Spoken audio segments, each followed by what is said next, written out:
इतनी अच्छी बुद्धि थी, कितना अच्छा स्वभाव था। आज महाराज दशरथ जी महाराज जैसे ही सांझ समय सानंद न पे गए के कई गे गवन ठरता निकट किए जनुधर देह शनि। सम्राट महाराज दशरथ शाम के समय जैसे ही महारानी कैकेयी के महल में जा रहे हैं। देखो दशरथ जी फिर कह रहे हैं, दुनिया वालों देखो, दशरथ जी महाराज समझा रहे हैं कि मैं पिता जब राम को राजा घोषित किया कि सुबह राम को राजा बनना है, तो दशरथ जी ने वशिष्ठ जैसे गुरु जी को बुलाया, गुरुदेव इधर आओ, क्या है, राम के भवन चले जाओ और राम जी से कहे आओ कि करहो राम में तुम्हें संयम आजो, करहो राम में तुम्हें संयम आजो, करहो राम में तुम्हें संयम आजो, करहो राम में तुम्हें संयम आजो, जय विद कुशल निवाहे काजो, जय विद कुशल निवाहे काजो, ओ रघुवीर सरस संसारा, ओ रघुवीर सरस संसारा, सील स्नेह निभाए निहारा, सील स्नेह निवाहे निहारा, सील स्नेह निवारा।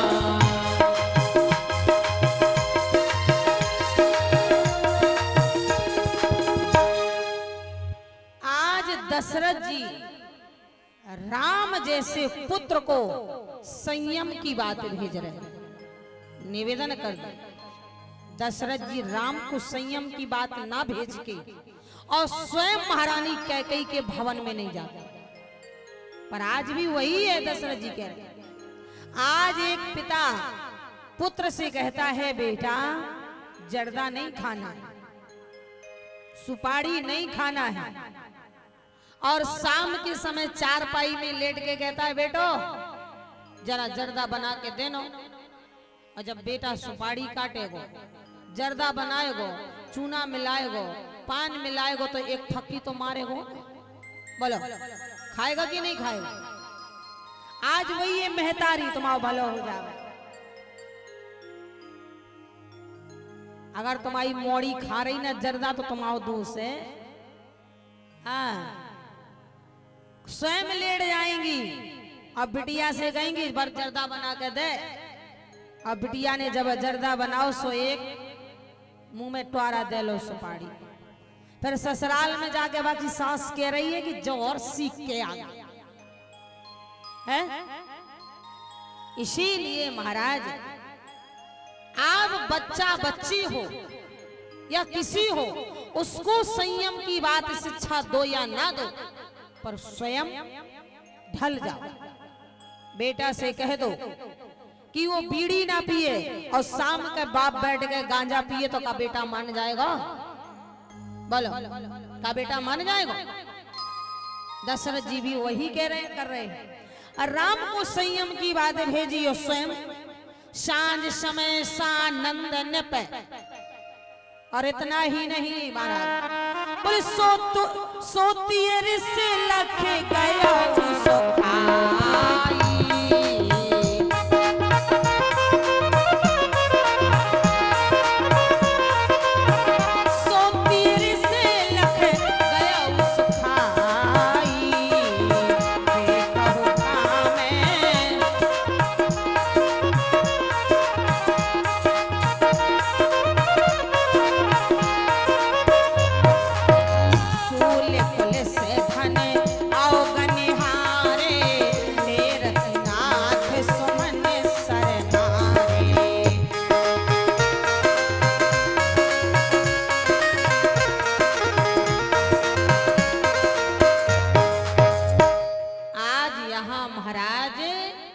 दशरथ जी गए, पूछा महारानी कैकेयी को भवन में है। दशरथ जी कांप गए, जाके देखा महारानी कैकेयी से कहा, बार बार कही राव सुमुख सुलोचन पिक बचन कारण मोहे सुनाओ गजगा में ने निज को पकड़। दशरथ जी महाराज ने महारानी कैकेयी को अनेक प्रकार से समझाया और फुसलाया भी। आज तेरे बेटे राम का राज तिलक है, पर महारानी कैकेयी तो ऐसा लग रहा है जैसे कोई सफेरा नांगिन की पूंछ में पांव रख दे तो भन भना जाए, भन भना जाती है महाराज।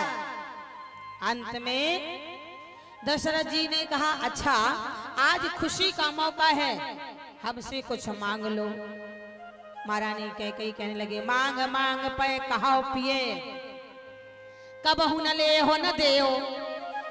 जब नहीं जब कहते मांग ले मांग ले मांग ले पर मांग ले, पर आज तक कुछ दिया। बहुत अच्छे चतुर हैं।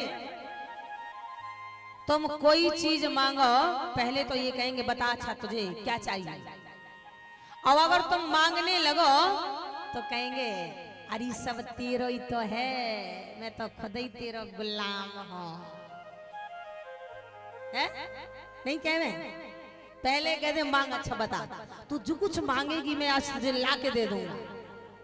और तुमने अगर डिमांड कर दी तो फिर यही कहेंगे अरे सब तेरो ही तो है, मैं भी तो तेरे लाए कपड़े पहनूं, तेरे द्वारा चलूं, तू ही तो घर की मालकिन है, तू ही तो घर की महारानी है, तेरे कहने से पूरा घर चल रहा। धरती ना लड़ैया की सरदारी, जय को कावे सरदारी। महाराज मालिक बना दो, चाहे जिए मालिक बना दो महाराज। और मालिक ही एक ऐसा होता है कि बाद में आधी रोटी मिलवे और पानी पी के सो जावे। अब मालिक तो मालिक महाराज, आज वही महारानी कह रही है, महाराज सारी जिंदगी मालिक ने ही बनाया है और मेरे हाथ कुछ नहीं आया, पर आज मैं लूंगी। दशरथ जी बोले तो मांग ले, क्या मांगना है? महारानी बोली कोई, महारानी कैकेयी ने कहा कोई एहसान नहीं कर रहे हो, और ना मैं एहसान चाहती हूँ, मैं भी एक राजा की बेटी हूं तो एक राजा की रानी हूं।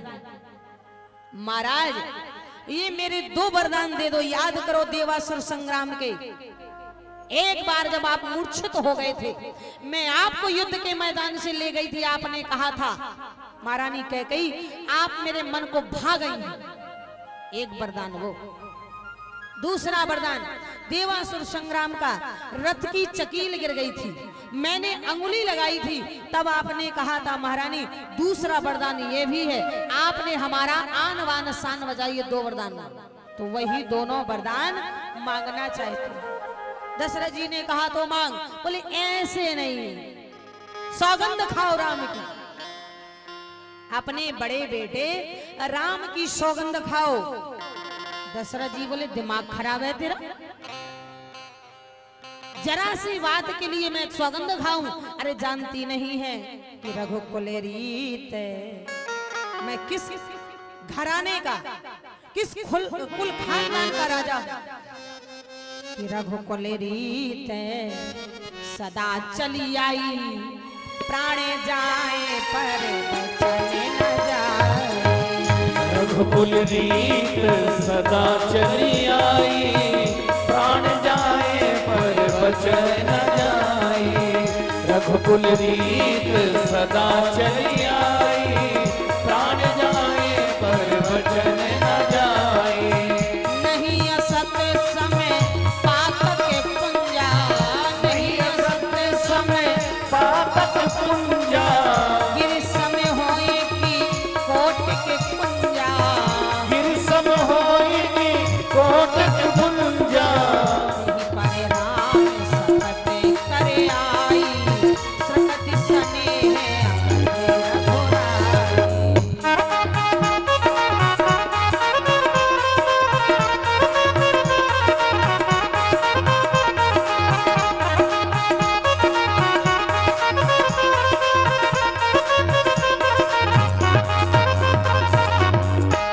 आज यहाँ महाराज दशरथ जी ने फिर भी सौगंध खा ली, चलो मैं राम की सौगंध खाता हूँ।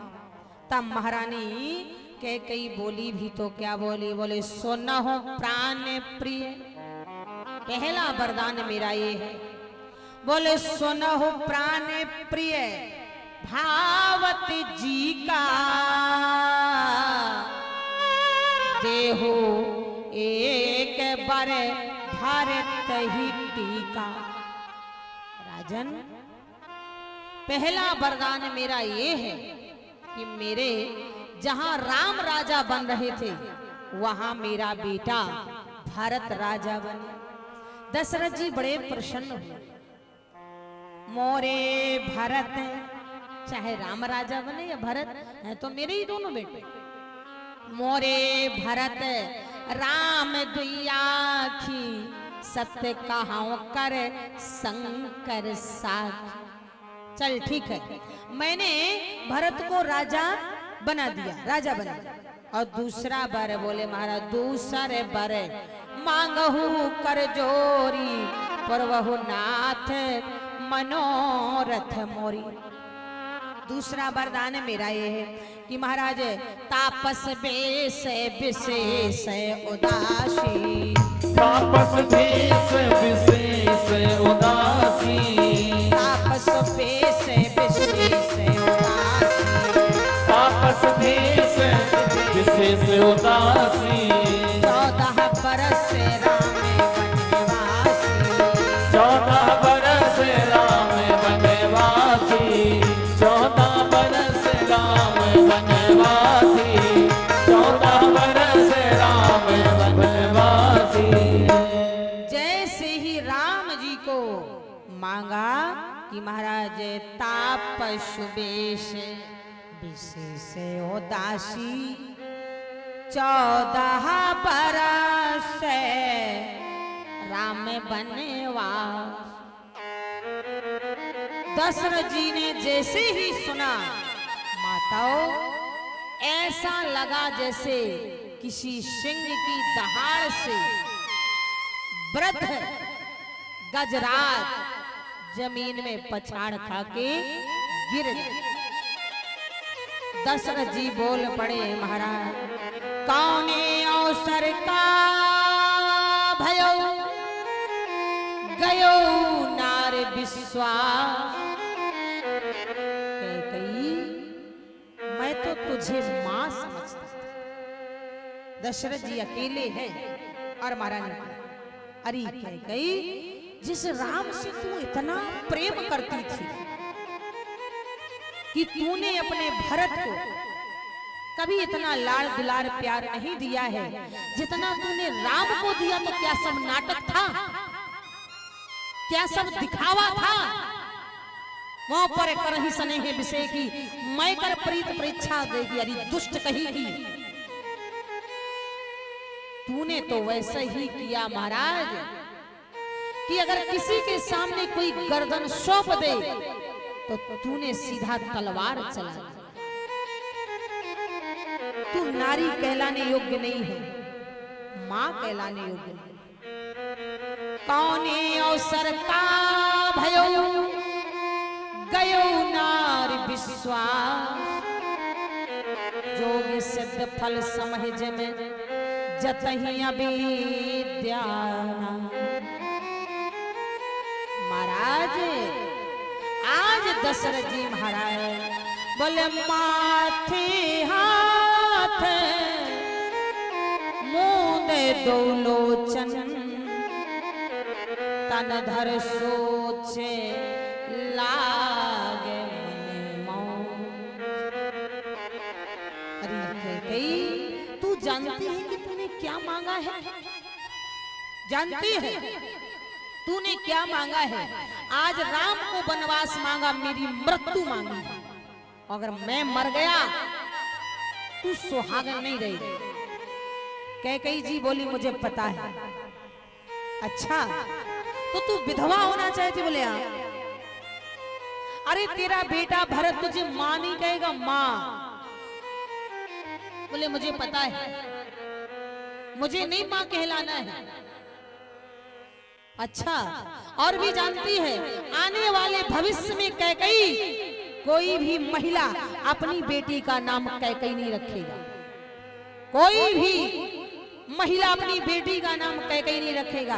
कैकई जी ने कहा मुझे पता है, मुझे नहीं जरूरत है, पर महाराज मैं इतना भी जानती हूं, संसार मुझे पापनी कहेगा, कलंकनी कहेगा, पर अब मेरा राम मुझे कभी पापनी नहीं कहेगा, कभी कलंकनी नहीं कहेगा। राम तो मुझे हमेशा पूजा करेगा। और वाकई में महारानी कैकई निंदनीय नहीं, पूजनीय। महारानी कैकई, अरे वो अल्प ज्ञान वाले हैं, उन्होंने महारानी कैकई का इतिहास पढ़ा ही नहीं है, महारानी कैकई का इतिहास जाना ही नहीं है। जो कई लोग महारानी कैकई को कलंकनी कहते हैं, निंदनीय कहते हैं, महारानी कैकई निंदनीय नहीं, पूजनीय है। शायद ही कोई ऐसा नारी कर सकती है, शायद ही ऐसा कोई नारी कर सकती है। माताओं, महारानी कैकई ने राम को बन दिया तो बना दिया, बन दिया तो बना दिया। दशरथ जी महाराज जब गए, महारानी कैकई से कहा, देवी राम राजा बनने जा रहा है और मैंने तुम्हारे कहने से जो मुकुट बाली को दिया था कहां है? महारानी कौन मां चाहेगी अपने बेटे को बन दे दे? जो काम महारानी कौशल्या नहीं कर सकती थी, जो काम महारानी सुमित्रा नहीं कर सकती थी, जो काम स्वयं दशरथ जी महाराज जैसे नहीं कर सकते थे, वो महारानी कैकई नहीं की। आपने कभी इतिहास उठा के पढ़ा? राम का वनवास हुआ था, दशरथ जी का स्वर्गवास हुआ था, भरत नंदी ग्राम में थे, तो बोलो सिंहासन में मुकुट रखना चाहिए थी कि खड़ा हो? राजा का सिंहासन था, या तो तलवार रखनी चाहिए थी या मुकुट, पर खड़ाऊ रखी गई। महारानी कैकई ने ही भरत से कहा था, भरत खड़ाऊ मांग लेना राम से चित्रकूट में, अब फिर मैं राम से बात करूं। महाराज, क्योंकि अयोध्या का मुकुट अयोध्या में था ही।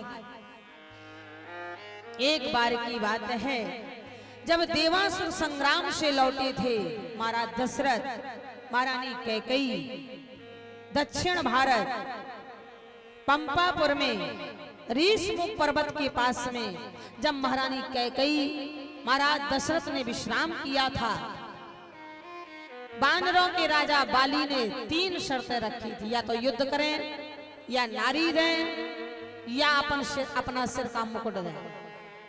दशरथ जी छत्री थे, छत्री मर सकता है पर आन बान नहीं छोड़ सकता।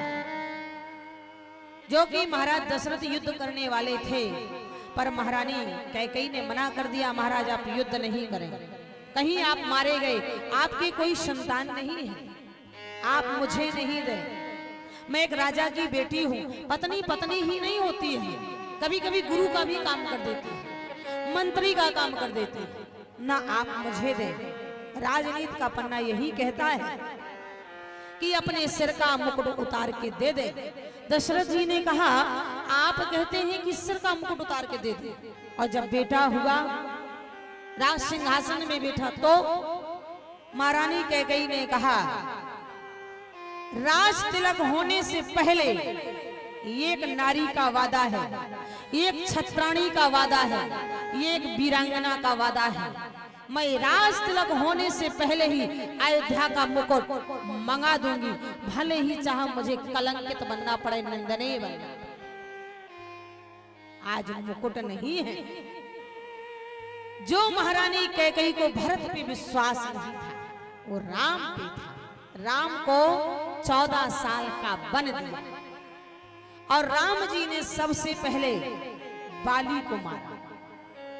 बाली को मारा क्योंकि दशरथ जी मुकुट दे आए थे बाली के यहाँ। बाली ने कहा, मैं बैरी सुग्रीव पियारा अवगुण कवन नाथ मुहि मारा।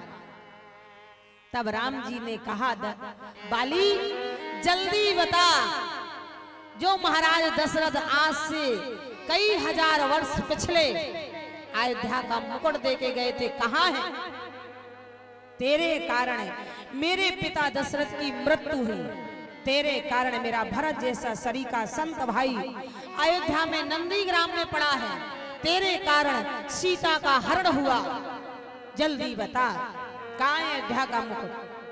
बाली का सिर नीचा हो गया। सरकार, वो मुकुट तो रावण लेके भाग गया। बाली हमेशा